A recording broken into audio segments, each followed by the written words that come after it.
Reprise de dialogue entre les différents protagonistes de la crise malienne à Bamako à partir de demain 30 juin.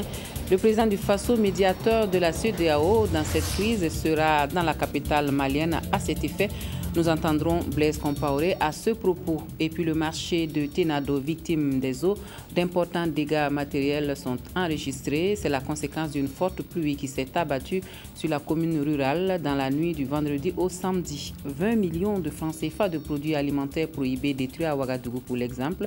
C'est le sort réservé à tout aliment périmé ou de contrefaçon qui sera saisi. Le ministère du Commerce et de l'Industrie ne sera pas non plus tendre avec les vendeurs de ces produits. Ce sont les titres qui seront développés pour vous dans cette édition de l'actualité. Bienvenue à tous et merci de votre attention. On annonce donc la reprise du dialogue pour la recherche de la paix au Mali pour demain, lundi 30 juin, à Bamako. Le médiateur de la CEDEAO dans la crise malienne sera de la partie. Le président du Faso, qui s'est exprimé sur la question, n'exclut pas la participation de bonne volonté pour le retour de la paix dans le septentrion malien. Nous écoutons Blaise Compaoré au micro de Nicolas Zigani depuis Malabo à l'occasion du dernier sommet de l'UA. Je voulais justement échanger avec le président Ibrahim Boubacar Keïta, avec aussi les forces vives, avec la classe politique au Mali, pour voir comment nous pouvons, une fois encore, nous engager pour créer des conditions d'un dialogue fécond, en reprenant bien sûr les acquis de l'accord du 18 juin et en essayant de voir comment nous pouvons créer davantage de confiance entre les parties, mais surtout dresser un agenda sur des points précis qui pourraient, bien sûr, à l'issue de nos échanges avec les parties, pouvoir trouver des pistes pour une solution plus durable. L'événement de Kidal a été un coup dur pour le processus, mais je crois que pour des parties qui sont conscientes qu'elles doivent vivre ensemble sur le territoire malien, je crois qu'il doit être possible de les rapprocher à nouveau. Vous savez, l'accord du 18 juin, c'est vrai que nous sommes parmi les tout premiers acteurs, mais c'est aussi un accord qui est le résultat de contributions diverses de la communauté internationale, de l'Union africaine, de l'Union européenne, et bien sûr des pays voisins comme l'Algérie. Donc ce que nous souhaitons, c'est de trouver encore des bonnes volontés pour accompagner le dialogue que nous pouvons ainsi créer. Et puis ce communiqué de presse de la direction de la communication de la présidence du Faso, Blaise Compaoré effectue une visite d'amitié et de travail au Mali. Le président du Faso, son Excellence M. Blaise Compaoré, se rend au Mali les 30 juin et 1er juillet 2014 pour une visite d'amitié et de travail. Blaise Compaoré et son homologue Ibrahim Boubacar Keïta du Mali passeront en revue des questions bilatérales et des sujets liés à l'actualité internationale. Par ailleurs, pendant son séjour malien, le président Compaoré aura de grands entretiens avec les présidents des institutions de la République, les leaders religieux, les groupes parlementaires de la majorité comme de l'opposition et le représentant spécial du secrétaire général des Nations Unies. Après Bamako, le chef de l'État se rendra à Ségou, deuxième ville du Mali, en compagnie du président Ibrahim Boubacar Keïta, pour visiter des unités industrielles dans la zone de l'Office du Niger et échanger avec la forte communauté burkinabé vivant dans cette région. Médiateur désigné de la Communauté économique des États de l'Afrique de l'Ouest, CEDEAO, cette visite intervient à un moment où les négociations entre le gouvernement malien et les groupes armés du Nord connaissent quelques difficultés. Le séjour du président du Faso va relancer le processus de dialogue inclusif entre Maliens. Et donc, signé le directeur de la communication de la présidence du Faso, Eladj Ibrahiman Sakandi. Suite de ce journal, la commune rurale de Tenado s'est réveillée samedi matin les pieds dans l'eau.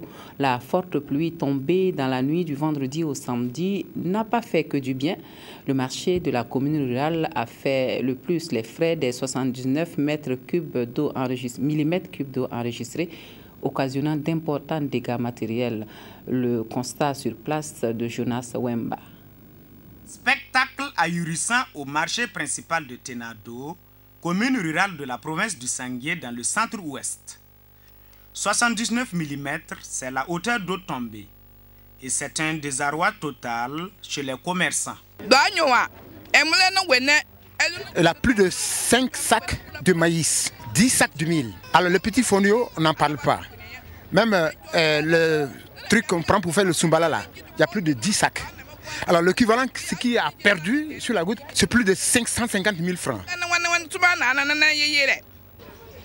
En termes de dégâts, j'ai tellement beaucoup perdu. J'avais un congélateur à gaz, j'étais posé dehors. L'eau a emporté ça. Et j'ai beaucoup de matériel de sonorisation. Tout est parti. Le marché est situé à l'intersection de plusieurs voies d'eau, avec pour seul passage obligé ces 2 ponts. Il y a l'insuffisance des ponts. Et il y a des bâtiments qui empêchent l'écoulement de l'eau. Enfin, je dirais que les caniveaux aussi ne sont pas suffisants. Rosalie Bassolé, députée de la province du Sangué à l'Assemblée nationale, est venue témoigner sa compassion aux sinistrés. Il y a une mission qui est en train d'arriver du ministère des infrastructures. Donc pour faire la situation, nous pensons que très rapidement, dans une synergie d'action, on trouvera des solutions. Selon le bilan partiel établi par la gendarmerie de Tenado, il y aurait 80 sinistrés, dont 70 commerçants. Et les différentes pertes s'élèvent à près de 50 millions de francs CFA. Heureusement, aucune perte en vie humaine. Plus de 20 millions de francs CFA de produits prohibés détruits. C'est le butin des saisies effectuées à Ouagadougou lors des sorties de contrôle des produits de consommation. Ce sera ainsi pour tous les aliments de contrefaçon. Quant aux vendeurs, ils encourent la double amende de vente de produits périmés, bien sûr, et la mise en danger de la vie d'autrui. L'opération s'est déroulée au centre de traitement et de valorisation des déchets en présence de Yolande Lompo. Le compte à rebours est en marche au ministère de l'Industrie, du Commerce et de l'Artisanat. Et avec ce compacteur pied de mouton en action, ce sont au total 80 mètres carrés de produits prohibés et périmés qui seront détruits. On a d'abord procédé au broyage des déchets par le compacteur pied de mouton, ce gros engin-là. Et par la suite, ces déchets seront ramassés et acheminés au niveau des cellules déchets industriels spéciaux ou biomédicaux où ils seront complètement enfuis. Grâce au contrôle effectué en 2013 par le dit ministère dans les grandes surfaces et dans les boutiques, plus de 50 types de produits d'une valeur totale de 20 millions de francs CFA ont été mis hors d'état de nuire. Avec la reconduction des mesures sociales en mars 2014, les contrôles seront renforcés cette année en vue d'assurer une concurrence saine, loyale et veiller à la protection des consommateurs et des unités locales. Quand nous trouvons des produits périmés chez quelqu'un, nous estimons que non seulement il joue de la concurrence déloyale, mais en plus il empoisonne la population. En ce moment, les sanctions sont sévères à l'encontre de ces délinquants-là. Pour la présente destruction, les produits saisis viennent des régions du centre-est, du centre-nord, du centre-ouest et du centre. Et afin de préserver la santé des consommateurs dans les prochains jours, d'autres lots feront également l'objet de destruction dans les hauts bassins.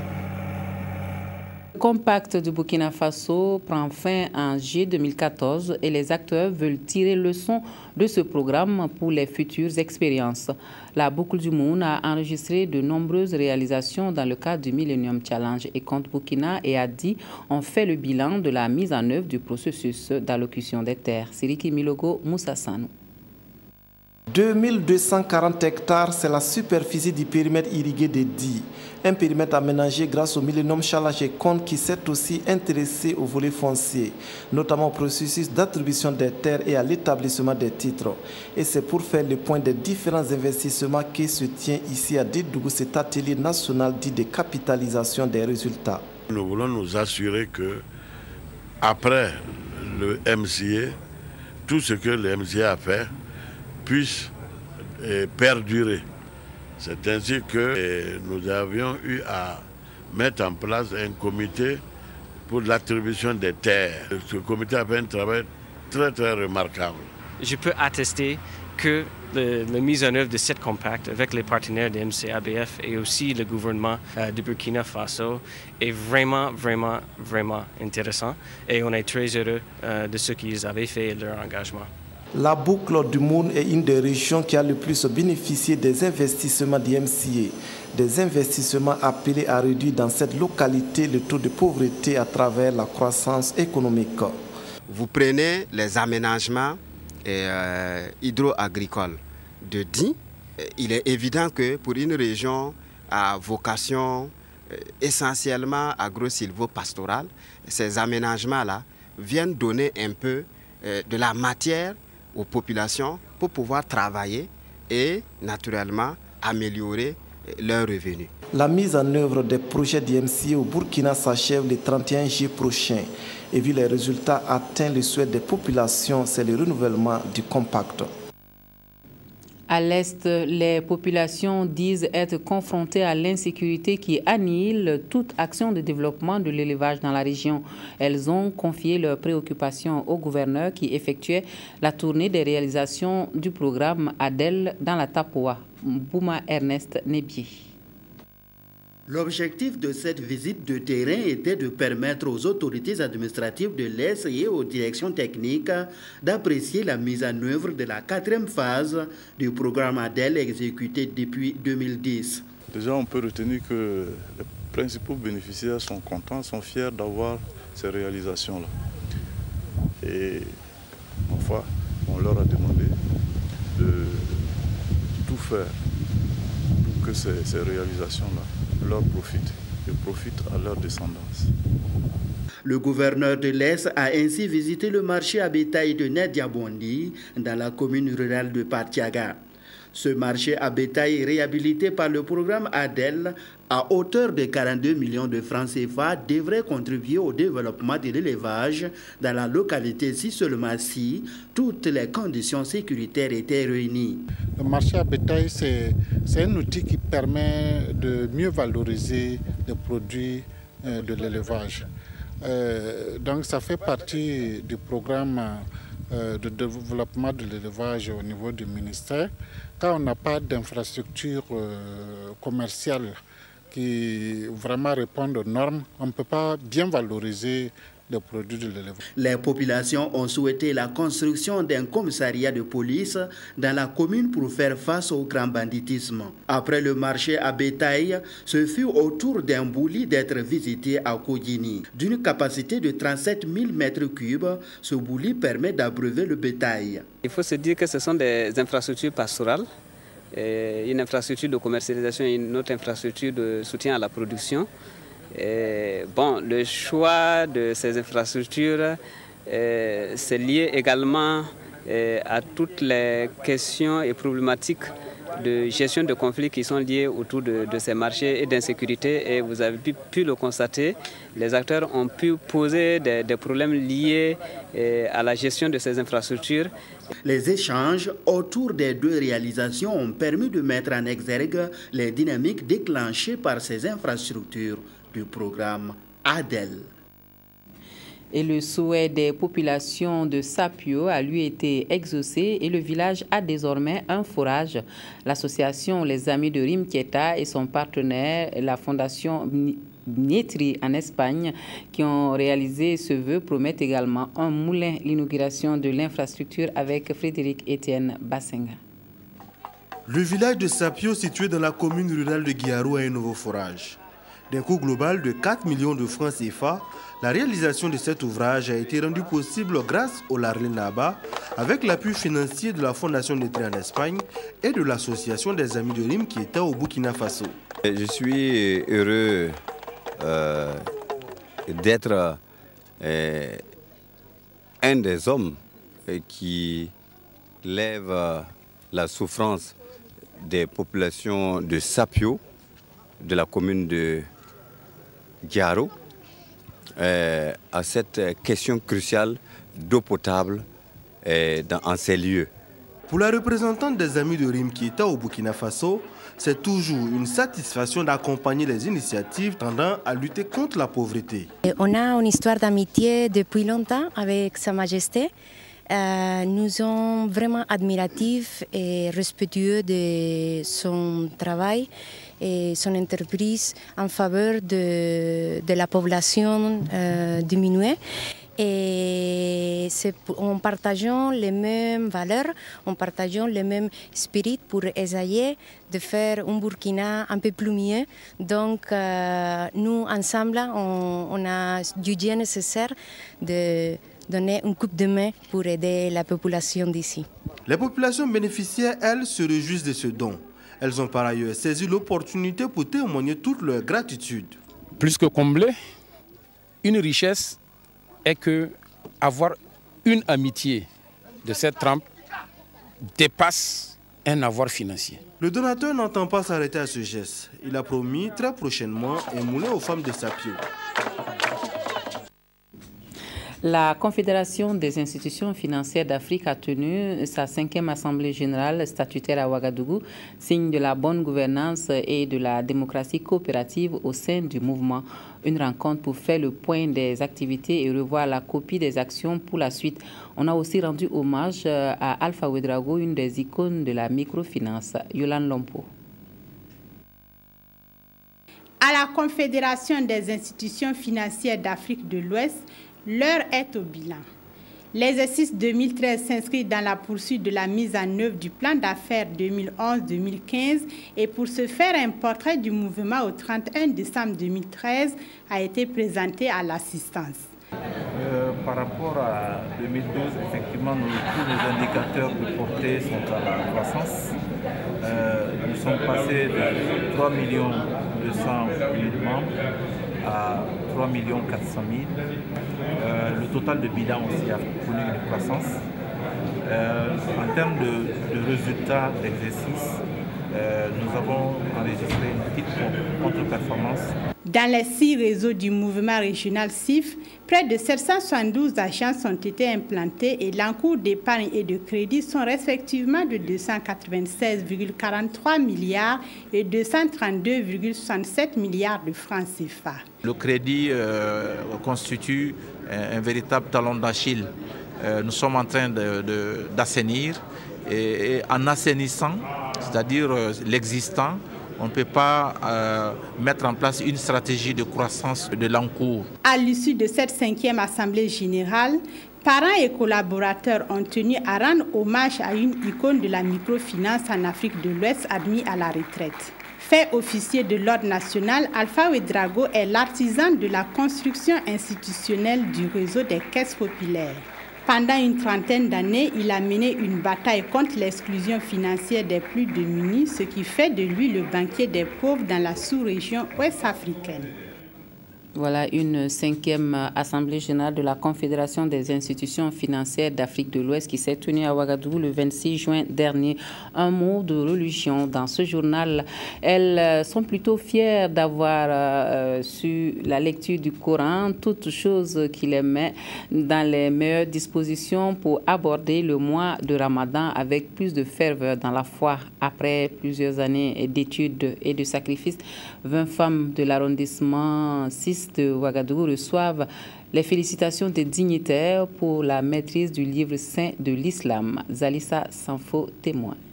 Ces 21 femmes viennent de finir de lire et de comprendre les Écritures saintes que le prophète Mohammed leur a léguées. Y arriver n'a pas été facile, mais aujourd'hui, elles sont toutes unanimes. Le jeu en vaut la chandelle. Le Coran transforme l'homme. Depuis que je me suis lancée dans cet exercice, vraiment, je ne pense seulement qu'à faire ce que Dieu a recommandé. C'est des femmes qui ont une 50aine d'années, 60 ans, qui se disent qu'il leur faut en tout cas quelque chose, un bagage intellectuel pour faire le restant de leur jour. Et Dieu dit que celui qui ne le connaît pas ne peut pas l'adorer. Donc c'est dans ce sens qu'elles se sont battues pour connaître Dieu, pour pouvoir bien l'adorer. C'est un grand pas qui est franchi. Mais pour jouir à tout jamais des mérites et des connaissances acquises au prix de longues années d'études et de sacrifices, ces femmes devront continuer à lire le Coran, dira le parrain. Le Coran, c'est le pilier de l'islam. Et toute personne qui adhère à ça, qui participent à ça a les bénédictions sur terre et au-delà. C'est quand tu termines le Coran, il faut faire tous les jours, même si c'est un surat, même si c'est que tu le lis tous les jours.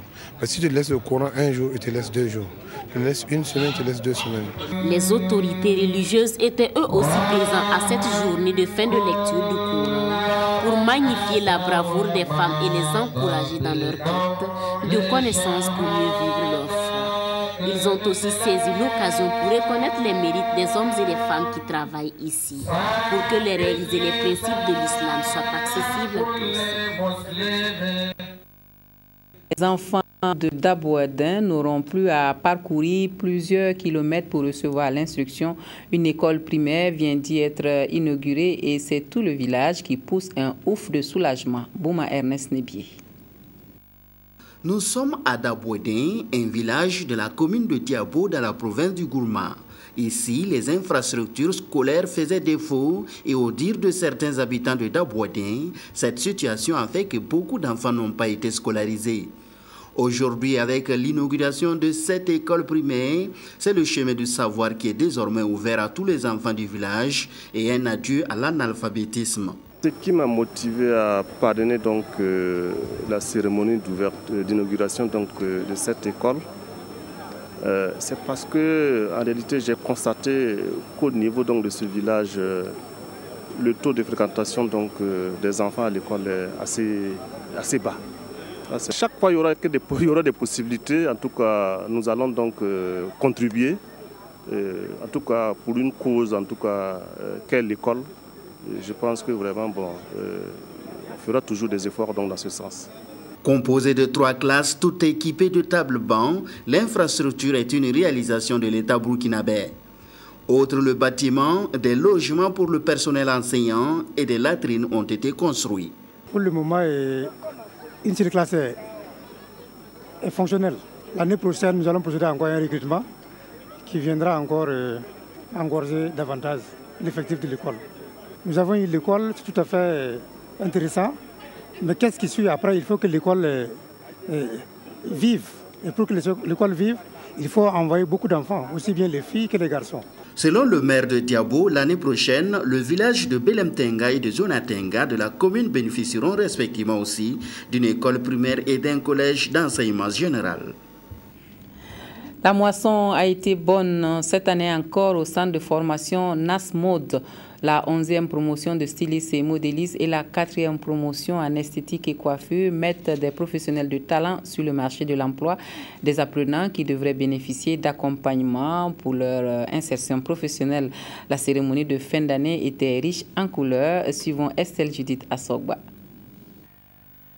Elles sont modélistes, stylistes, esthéticiennes et coiffeuses que le centre de formation professionnelle NASMOD vient de mettre à la disposition du marché de l'emploi. Une nouvelle page s'ouvre ainsi pour ces lauréates qui doivent user de ces compétences acquises pour se faire une place de choix dans le tissu social. Abnégation dans la formation professionnelle, c'est sous ce thème que ces apprenantes en fin de formation ont placé cette cérémonie. Cette année, nous avons changé notre méthode pour faciliter l'insertion. Alors, les autres années, après cette cérémonie, c'était fini quoi.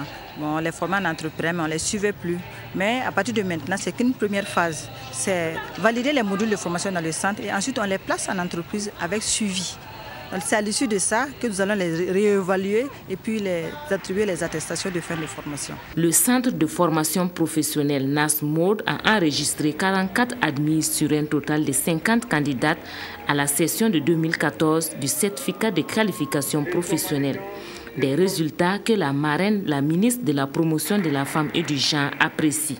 Nous voulons voir avec la directrice de l'école quel appui plus structuré. Le ministère ne peut pas former toutes les filles qui sont en quête de formation professionnelle, mais s'il y a des institutions qui sont là et qui le font, nous donnons notre contribution sous forme d'équipement. Un concours de meilleures stylistes, esthéticiennes et coiffeuses a été initié à l'occasion et celles qui se sont distinguées ont été récompensées. Voilà, et puis le nouveau site web du quotidien L'Observateur Palga offre plus d'interactivité et d'innovation avec les réseaux sociaux, le multimédia, la photothèque ou encore l'Obs TV. Le deuxième produit lancé, l'Obs SMS, permet de recevoir quotidiennement des informations sur le téléphone. Voici pour vous l'Observateur Palga, définitivement en mode TIC. C'est avec Adama Koulibaly. Premier quotidien d'information illustré d'Afrique de l'Ouest depuis mai 1973, date de sa création, l'Observateur Palga a lancé son premier site web en 2000. Cette nouvelle enveloppe technologique est le 6e relookage du site internet de ce quotidien pour offrir plus d'interactivité grâce à un contenu optimisé. Le nouveau site web de l'Observateur Palga est un site interactif, dynamique, qui procède du web 2.0, qui est le web participatif. Et c'est un site qui intègre les réseaux sociaux, Facebook, Twitter, Google+, tout ça pour pouvoir partager l'information, que les internautes puissent échanger entre eux, échanger avec les journalistes, mais également c'est un site qui intègre, où on a fait l'implémentation du e-commerce, c'est-à-dire les services marchands sur Internet. L'autre innovation du journal qui sera opérationnelle dès le 30 juin est l'Obs SMS, qui permet de recevoir au quotidien des informations sur son téléphone mobile. Il est démontré qu'au Burkina Faso, sur 5 citoyens, il y a au moins 3 qui ont le portable.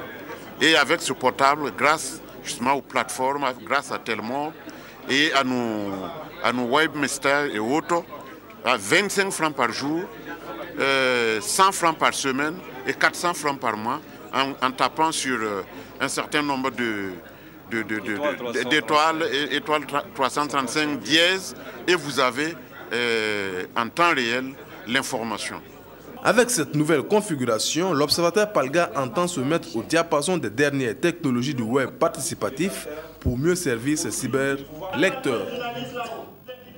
Et puis les lauréats des prix Gallian édition 2013, eux, ont trinqué ensemble vendredi dernier en toute convivialité.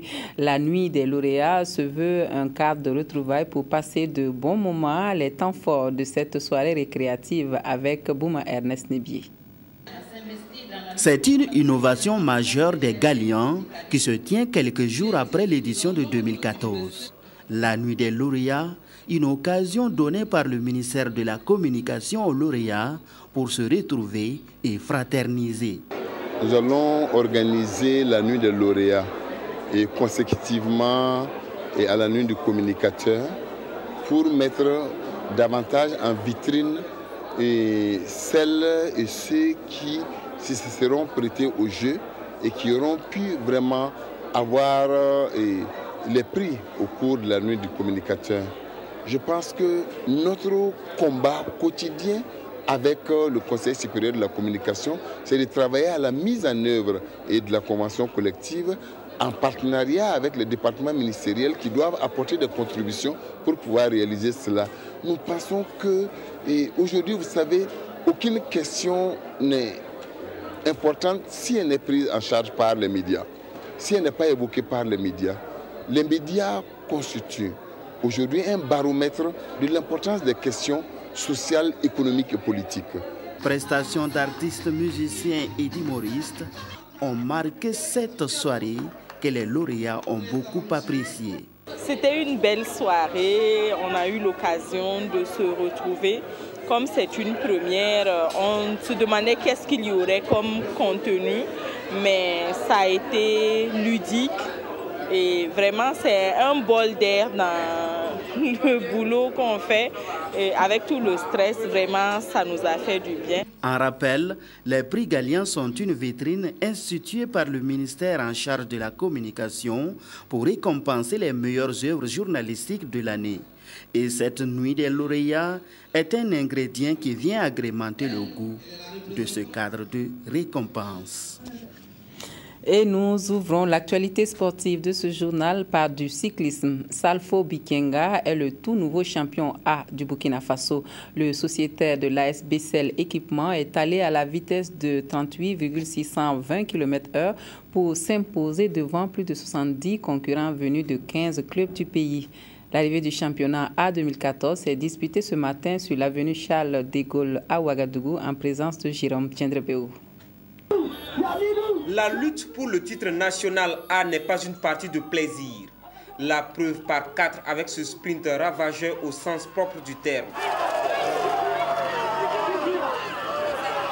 Un championnat national comme le championnat de Burkina, c'est vraiment très serré.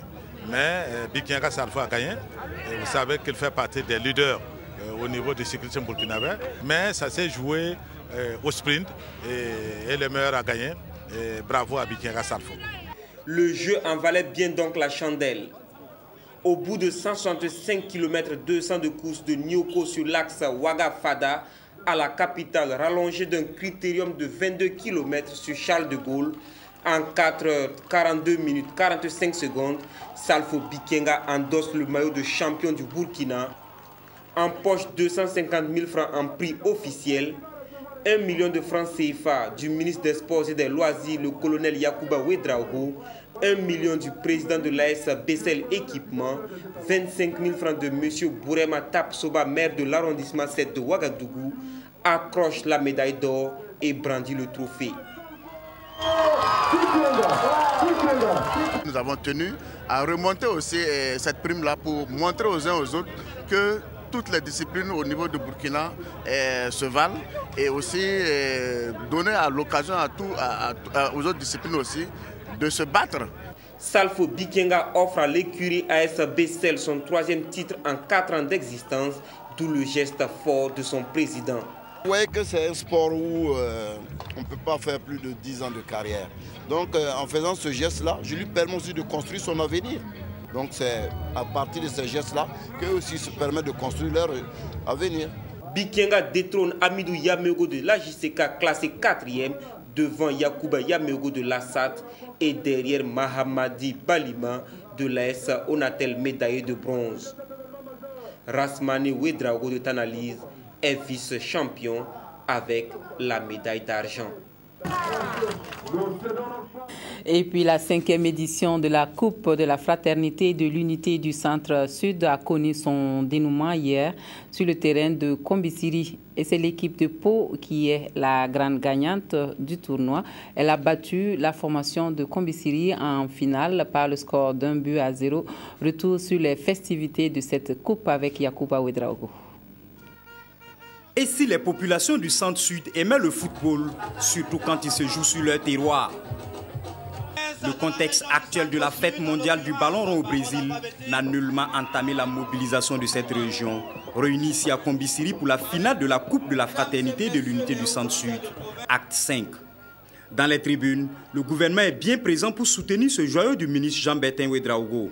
Prenons l'engagement dès ce soir, avec les instructions de son Excellence le Premier ministre, à budgéter le stade de Kombisiri afin que dans les années à venir, nous puissions nous retrouver encore, non pas sous des tentes, mais sur de jolies tribunes. En attendant ce stade avec tribune sur l'aire de jeu, c'est la commune de Kombisiri en jaune et celle de Pau qui se lance à la conquête du 4e titre pour le Bazega, le 2e pour le Naouri détenteur du trophée.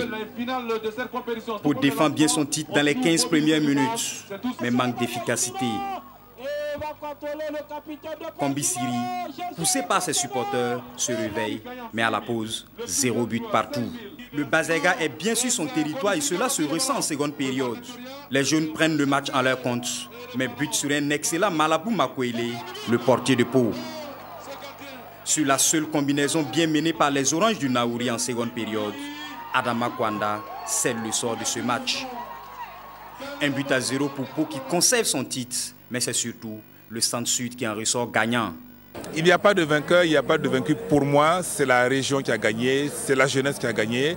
C'est le sport qui contribue davantage à galvaniser la jeunesse. Je souhaite que cette compétition constitue un exemple pour d'autres régions, pour d'autres initiatives, pour que le sport devienne toujours ce facteur d'unité, ce facteur de cohésion sociale dans notre pays. Des jeux de maillot pour toutes les communes qui ont pris part à la compétition. En prix officiel, 100 000 francs CFA, un jeu de maillot, un ballon et un trophée pour Kombisiri. 150 000 francs CFA, un jeu de maillot, 2 ballons et le trophée de vainqueur pour Pau. Des prix bien rehaussés par de nombreuses primes spéciales. Un peu plus tôt dans la matinée en cyclisme, c'est Malik Tassambedo du Bazega qui est allé plus vite que ses concurrents, tandis que chez les dames, Antoinette Ouedraogo du Naouri dictait sa loi à ses adversaires. Prochain rendez-vous, 2015 à Pau. Et puis la première édition de la Coupe du Bureau des douanes de Bitou, elle a pris fin la semaine dernière. La compétition s'est déroulée sous le signe de la promotion du sport et cohésion sociale. La finale a tourné à l'avantage de l'équipe des transitaires qui disputait le trophée à celle du CBC. Richard Yameogo. C'est à un festival des sports que le chef du bureau des douanes de Bitou a convié autorités et publics autour de la finale Maracana placée sous le thème de la cohésion sociale et de la promotion du sport. Ainsi, le jeune club de taekwondo de Bitou a pu faire la démonstration de l'évolution des taekwondoïnes de la localité. Le club est âgé seulement de quelques mois, mais des pratiquants font déjà des progrès et certains arborent la ceinture jaune. Avant la finale, organisateurs, invités et autorités ont pris tour à tour la parole pour saluer la tenue de la coupe du chef du bureau des douanes de Bitou qui vise à rapprocher la jeunesse entre elles et avec le service des douanes de la localité. Le tournoi s'inscrit également dans le cadre du renforcement de la cohésion sociale et de la promotion du sport. La troupe théâtrale Saraltava s'est mise de la partie pour une sensibilisation sur la planification familiale. En levée de rideau, Bissa et Gourossi se sont rencontrés dans une atmosphère bon enfant empreinte de parenté à plaisanterie. Le bouquet de cette journée du 21 juin 2014 a été l'opposition entre l'équipe des transitaires en blanc et celle du CBC en orange. Match de bon niveau qui s'est déroulé dans un esprit sportif exemplaire. Au bout du compte, c'est l'équipe des transitaires qui enlève le gain du match et remporte la coupe du chef du bureau des douanes de Bitou. Cérémonie qui s'est déroulée à la satisfaction du directeur régional des douanes du Centre-Est. Nous sommes une administration, c'est vrai, un corps habillé, mais nous travaillons avec la société, nous interagissons avec la société.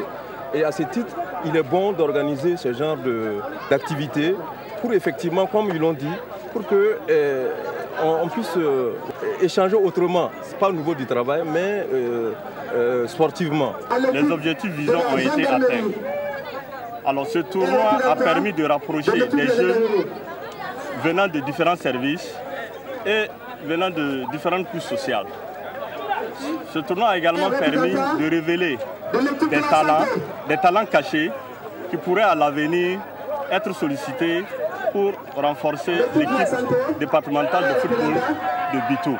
Tous les lauréats de la coupe du chef du bureau des douanes de Bitou ont été gratifiés de prix en nature et en espèces en fonction des résultats acquis sur le terrain. À l'occasion, des certificats de reconnaissance ont été décernés à plusieurs personnalités et invités ayant contribué à la réussite de la manifestation.